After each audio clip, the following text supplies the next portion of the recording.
কি খাচ্ছ সোনাই? ও, তুমি মুড়ি খেতে ভালোবাসো? অল্প অল্প করে খাও, একসাথে অনেক খায় না, অল্প অল্প করে খাও। আমার দিকে তাকাও। তুমি মুড়ি খেতে ভালোবাসো?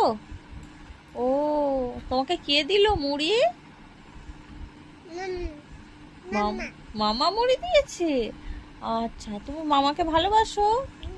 মামাও তোমায় ভালোবাসে।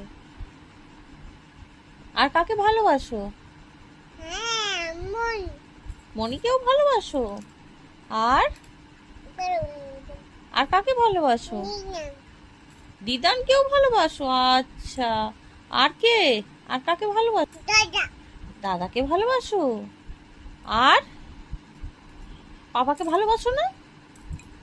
হ্যাঁ, আর ঠামিকে? ঠামিকে ভালোবাসো? আর দাদানকে? আর ভাজিকে ভালোবাসো? হ্যাঁ, আর দিদি ভাইকে? দিদি ভাইকে ভালোবাসো? দিদি ভাইয়ের সাথে তো শুধু ঝগড়া করো তুমি। ওকে দিতে হবে না, আমি তো ভাত খেয়েছি, তুমি তো কিচ্ছু খাওনি আজকে। বাবা, কত খিদে পেয়েছে তোমার।